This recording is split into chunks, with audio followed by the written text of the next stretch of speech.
الاستحضارات النهائية، العنصر العربي والإسلامي.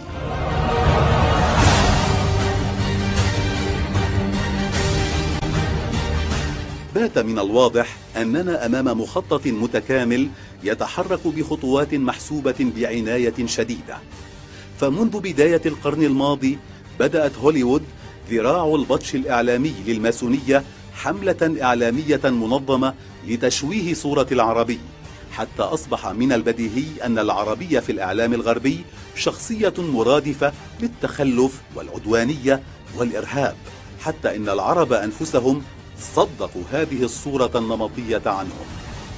الدكتور جاك شاهين الأستاذ الفخري في جامعة إلينوي الجنوبية نشر بحثا في كتاب مهم كشف فيه قيام هوليوود بإنجاز المهمة التي بدأت منذ 100 عام في تشويه صورة العربي، وما زالت تتحرك ضمن مخطط تشير كل الدلائل أننا وصلنا إلى محطته الأخيرة.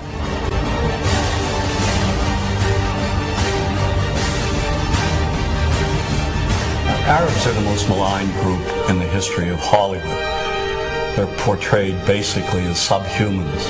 Untermenschen, a term used by Nazis to vilify gypsies and Jews.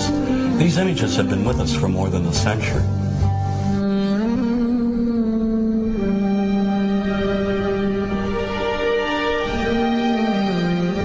For 30 years, I've looked at how we, particularly when I say we, image makers, have projected Arabs on silver screens. In my latest book, Real Bad Arabs, How Hollywood Vilifies a People, I looked at more than 1,000 films ranging from the earliest, most obscure days of Hollywood to today's biggest blockbuster.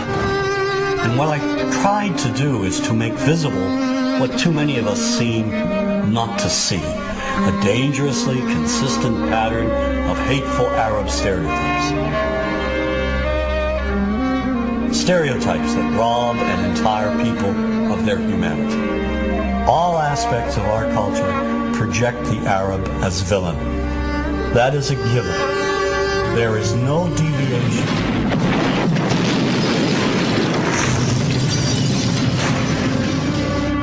We have taken a few structured images and repeated them over and over again. You are hostages of the Holy Freedom Party. Whether one lives in Paducah, Kentucky or Wood River, Illinois, we know basically the same thing. Listen to the sound of our God. من صنع هذا النموذج القاتل؟ ومن جعل منه سلاحا إعلاميا فتاكا ضد العرب والمسلمين؟ ومن يقودهم ليفجروا أنفسهم بين الأبرياء؟ من استخدمهم لإحياء اليمين المتطرف في أوروبا؟ من هؤلاء؟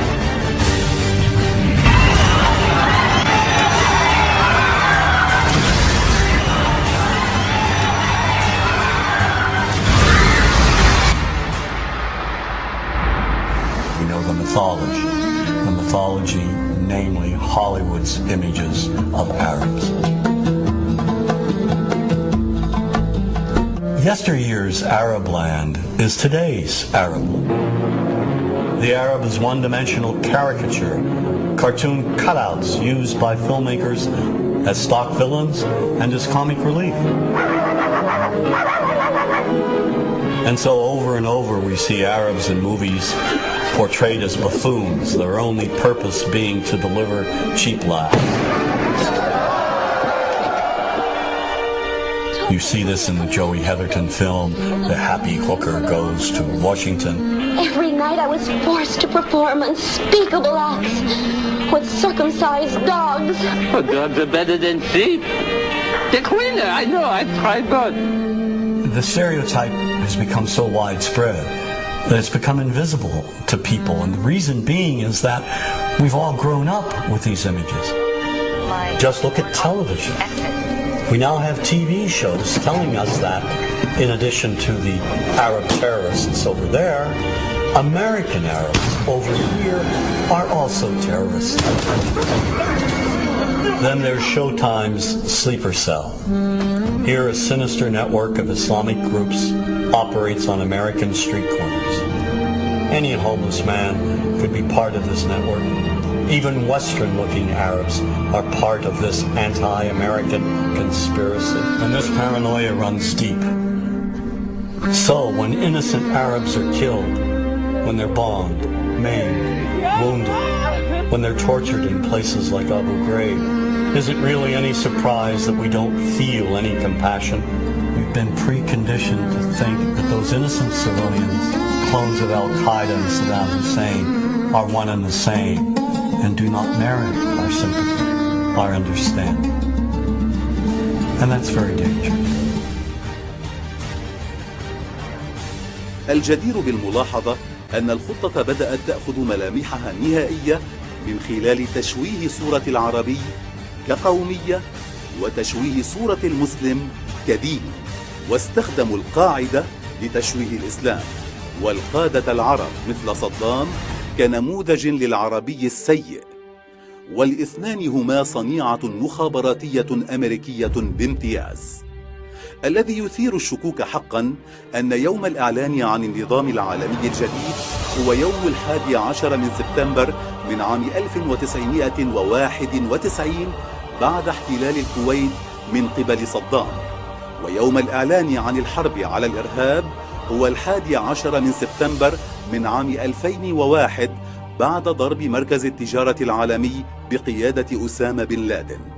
فهل هذه صدفة؟ أم أن لهذا التاريخ أهمية دينية لدى المخططين الكبار؟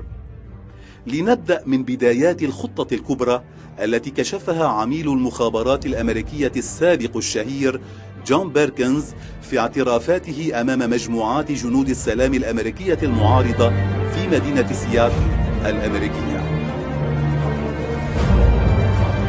In the early 70s, OPEC didn't like what we were doing in Israel. Same old story. And so they cut off our oil supplies. So some of you will remember these long lines at the gas stations. And we feared we were going to have another depression like the 1929 depression. And so the U.S. Treasury Department came to me and other economic hitmen and said, listen, you know, we can't allow OPEC to blackmail us anymore. You guys got to come up with a plan so this will never happen again. We knew that that plan had to involve Saudi Arabia because it had more oil than anybody else. The deal we finally struck with the House of Saud was a deal whereby they would return almost all the money they made from selling oil to the United States, invested in U.S. government securities. The U.S. Treasury Department would use the interest from those securities, which over the years has amounted to trillions of dollars, to hire U.S. companies to westernize Saudi Arabia, build petrochemical complexes, desalinization plants, whole cities out of the desert, McDonald's and all the other things that go along with our Western culture. The House of Saud would also agree to keep the price of oil within limits acceptable to the oil companies, possibly not acceptable to you and me, but acceptable to the oil companies. And this is very, very important. They agree that they would never ever sell oil for anything other than U.S. dollars. It was an amazing deal, the deal of the century. It was history-making, incredibly powerful deal that we struck with Saudi Arabia. The corporatocracy looked at this as an incredible success. I had done my job. We economic hitmen did a great job with that one. So we decided that Saddam Hussein ought to accept something very similar. Now, probably a lot of you know that Saddam has been our boy for a very, very long time. You may remember Abdul Karim Qasim, who was president of Iraq in the early 60s. Qasim came up with a unique concept. He said, Iraqi oil ought to go to benefit the Iraqi people. How novel is that?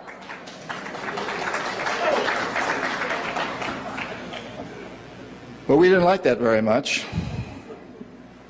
He began to tax the oil companies, particularly the British and some American companies, and threatened to nationalize our oil companies. And so we decided that Qasim had to go. The CIA sent an assassination team.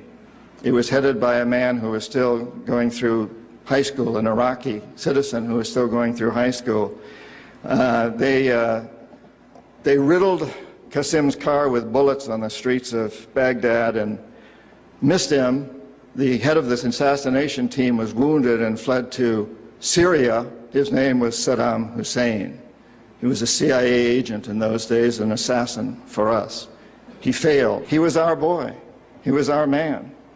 And so, and we sold him a lot of, and gave him a lot of tanks. We built him, Bechtel built him big chemical, I ought to know, my father-in-law was chief architect at Bechtel, built Saddam big chemical plants that were used, and we knew that they were used to make mustard gas and other chemical weapons that were being employed against the Kurds and later the Iranians. We knew this, but we sold him these things. You have to remember that Middle Eastern oil is the oil that's used by a great deal of Europe and China and Japan. If we control Middle Eastern oil, we control our biggest potential competitors, Japan, China, Europe. So it's very important that we do that.